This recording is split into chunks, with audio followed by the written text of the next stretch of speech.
Hello viewers, நீ no பார்க்க போறது ப்ளீச் எபிசோட் 70 பார்ட் 1.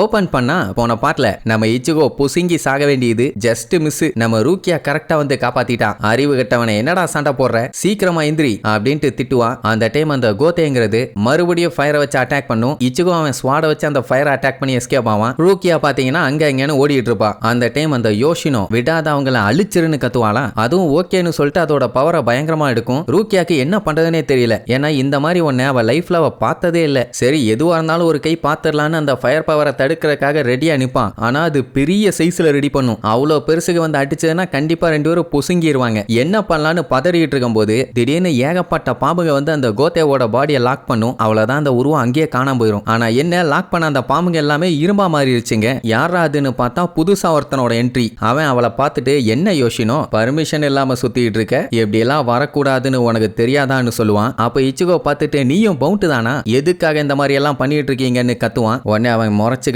தம்பி பேசிட்டு இருக்கும்போது இப்படி குறுக்க தொல்லை பண்ணிட்டு இருக்க கூடாது, ஒலந்துருவேன்னு அந்த பாம்பை காட்டுவான். ரெரின்னு பார்த்துட்டு இச்சுகோ கொஞ்சம் அவங்கிட்ட கேர்ஃபுல்லா இருப்பான். அது மட்டும் இல்லாம அந்த பாம்பாட்டி பையன் நம்மால பார்த்துட்டு நீங்க எல்லாம் எங்க சாப்பாடுங்க, சாப்பாடெல்லாம் திருப்பி பேசக்கூடாது, சைலண்டா இருப்பான். என்னடா சொல்ல வர விளக்கண்ணன்னு நம்மால கடுப்பாவான். அவன் கண்டுக்க மாட்டான். யோசினோ வா வீட்டுக்கு போவோன்னு சொல்லி கூப்பிடுவான். ஆனா அவ வராம ரெண்டு கையும் ஒரு மாதிரி சேர்த்துவா. உடனே அவன் கடுப்பாயி அப்ப எனக்கு வேற வழி இல்ல அப்படின்ட்டு ஃப்ரீடோன்னு கத்துவான். அவன் வச்சிருந்தானே அந்த பாம்பு அதை அலேக்கா போய் அவளை லாக் பண்ணிரும். நீ மட்டும் நாங்க சொல்றத கேட்கல உன்னை பொலந்துருவேன்னு சொல்லும். அவனுமே சண்டை போடாதன்னு தான் சொல்லுவான். ஏன்னா அந்த ஃப்ரீடோ ஷார்ட் டெம்பர், ஏதாச்சும் எசக புசகா பண்ண அதுக்கப்புறம் நீ உயிரோட இருக்க வாய்ப்பே இல்லைன்னு சொல்லி மிரட்டுவான். இதை பார்த்த இச்சுகோக்கு ஒன்னும் புரியல. ஏண்டா நீங்க எல்லாம் ஒரே குட்டையில ஊர்ன மட்டங்க இல்லையா அப்படின்னு உடனே அவன் கடுப்பாயிருவான். இவன் ஒருத்தன் இடையில தோணன்னு பேசிக்கிட்டு ஃப்ரீடோ அவனை கொஞ்சம் கவனிப்பான். அது என்ன பண்ணும், அதோட பவரை யூஸ் பண்ணி அங்க இருக்க கம்பிய பாம்பா மாத்தும். அந்த பாம்பு வந்து நம்ம இச்சுகோவை அட்டாக் பண்ணும். ஜஸ்ட் மிஸ்ல எஸ்கேப் ஆயிருவான். அதுக்கப்புறம் மறுபடியும் கம்பியா மாறிடும். சோ இப்படித்தான் அதோட பவரை யூஸ் பண்ணி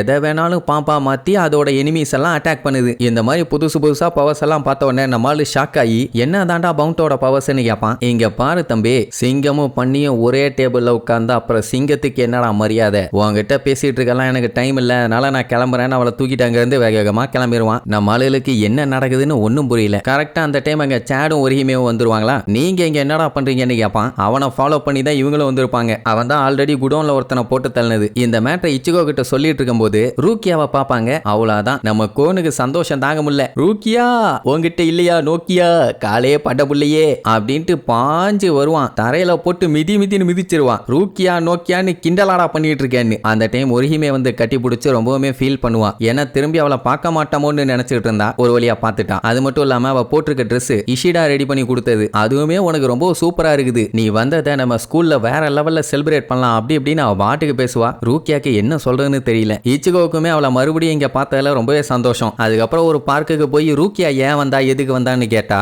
அவளுக்கு சடனா ஒரு ஆர்டர் வந்திருக்கும். அதாவது இந்த டவுன்ல ஏதாச்சும் ஹாலோஸ் வந்துச்சுன்னா அதுங்களை இவ காலி பண்ணணும். அவ ஆக்சுவலா சோல் சொசைட்டில இருந்து பயங்கரமா பிராக்டிஸ் பண்ணணும்னு பார்த்தா, ஆனா இங்க அனுப்பி வச்சுட்டாங்க. அவங்க கொடுத்த ஆர்டரை மீற முடியாதுல்ல. உடனே இச்சுகோ மறுபடியும் உங்ககிட்டயா நான் மாட்டிட்டு முழிக்கணும்னு கவலைப்படுவான். ஓவரா பேச ஆரம்பா. அப்ப நம்ம ரிரின் மேல ஏறி உட்காந்துக்கிட்டு இச்சுகோ யார் இந்த லூசுன்னு கேட்பான். அவ உடனே இவளை பார்த்து பயந்து போய் இது என்ன கொடூரமா ஒரு பொம்மை பாலா. உடனே அவன் நான் இதை செலக்ட் பண்ணல, சொல்ல போனா நான் இப்படி இருக்கவும் மாட்டேன், இந்த பைத்தியக்கார பையன் இச்சுகோக்கு ஹெல்ப் பண்றதுக்காக தான் இப்படி ஒரு உருவத்துல இருக்கேன், என்னால முடியலன்னு சொல்லி கதறி அழுவா. அவன் மேட்டர் சொல்லுவான். இந்த மாதிரி கிசுக்கே தான் ஹெல்ப்புக்காக எங்க கிட்ட அனுப்பி வச்சிருக்கான், எங்களுக்கும் வேற வழி இல்லைன்னு. உடனே ரூக்கியாவுக்குமே புரியல எதுக்காக இந்த சேஃப்டி எல்லாம்னு. என் உருவத்தை பார்த்து நீ என்னைய கேவலப்படுத்தாத, அதுக்கப்புறம் ரொம்ப வருத்தப்படுவேன்னு ரிரின் மிரட்டிட்டு இருப்பாளா. ரூக்கியா அதெல்லாம் கண்டுக்க மாட்டான். வந்தவங்க நல்லவங்களா கெட்டவங்களா, அவங்களால ஏதாச்சும் பிரச்சனை இருக்கான்னு கேட்ட உடனே குரோட வந்துட்டு தெரியல எங்களால அதை கண்டுபிடிக்க முடியல அப்படின்னு ஒண்ணு. அதையுமே ரூக்கியா ஷாக்கா பார்த்துட்டு இருப்பா. இது மட்டும் இல்ல நோபாண்டி இன்னொருத்தனும் இருக்கான், அவன் சேடு கிட்ட இருக்கான்னு ஒண்ணு. அவ அதெல்லாம் கண்டுக்கல. குரோடாவை புடிச்சு வச்சுக்கிட்டு அடடடடா எவ்வளவு கியூட்டா இருக்கான்னு சொல்லி கொஞ்சிக்கிட்டு இருப்பாளா. உடனே கோனுக்கு கடுப்பாவும், ரூக்கியா இங்க பாரு,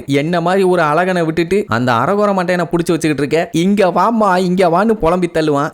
வந்துட்டு குரோடோவை என்னால தர முடியாது, என்னோட சேஃப்டிக்காண்டி எனக்கு கொடுத்துருக்காங்க. என்ன ஒண்ணு ரூக்கி அதெல்லாம் கண்டுக்கிற மாதிரி இல்ல, பாட்டுக்கு கொஞ்சிக்கிட்டு இருப்பான். இங்க நம்ம கோனோட தான் காமெடி. இல்லை இல்லை இல்லை, இப்படி ஒரு ஆணலக இங்க இருக்கேன், மன்மத குட்டி பையன் நான் இங்க இருக்கேன், கடைசியில அந்த அறிவு கட்டவன்ட்ட போய் விழுந்துட்டாலே, ஐயகோ வாடகபே வையகபே, இந்த வலது கட்டவைகளுக்கெல்லாம் போலியே இல்லையா அப்படின்ட்டு கதறுன்னு கதறிட்டு இருப்பான். அப்படியே கட் பண்ணி சிட்டிக்குள்ள ஒரு பெரிய பில்டிங்கை காட்டுறாங்க. அங்க ஒருத்தன் பயங்கரமா உட்காந்துக்கிட்டு இருப்பான். அங்கதான் அந்த 2 பவுண்டும் போறாங்க. அதான் அந்த யோஷினாவும் அந்த பாம்பாட்டி பயலும். அவன் வில்லத்தனமா பேசணும்ல, அதனால டயலாக் எல்லாம் அடிச்சுக்கிட்டு இருப்பான். இங்க இருந்து வியூவை பார்த்தியா எவ்வளவு அழகா இருக்குதுன்னு. அப்படி ஒரு அழகை ரசிக்கணும்னா நம்ம வெளிச்சத்துல இருந்தா அது தெரியாது, அதுக்கு நம்ம இருட்டுல தான் இருக்கணும் அப்படின்ட்டு பயங்கரமா பேசுவான். இந்த மூதேவி பேரு ஜின்னு. என்ன சொல்ல வரேன்னா, இவங்கள மாதிரி பவுன்ஸ் எல்லாம் எப்பவும் இருட்டுல தான் இருக்கணும், அதாவது யாருக்கும் தெரியாம இருக்கணும், இப்படி பெப்பர் பேன் சுத்தக்கூடாது அப்படின்ட்டு கடுப்புல கையை எடுப்பான். அவளே பயந்துருவா. ஆனா அதுக்கப்புறம் கேஷுவலா கண்ணத்தை தடவி விட்டு, ஒழுங்கா சாப்பிடுறியா, நல்லா சாப்பிடு, இல்லன்னா சுத்தமா ஸ்ட்ரென்த் இல்லாம போயிரும்னு அவ கழுத்துக்கிட்ட காயத்தை பார்ப்பான். அதுலயே தெரிஞ்சு போச்சு இவ ஏதோ பஞ்சாயத்து பண்ணியிருக்கா, அதனால அந்த பாம்பாட்டி இவளை பொழந்து கட்டி கூட்டு வந்திருக்கான்னு.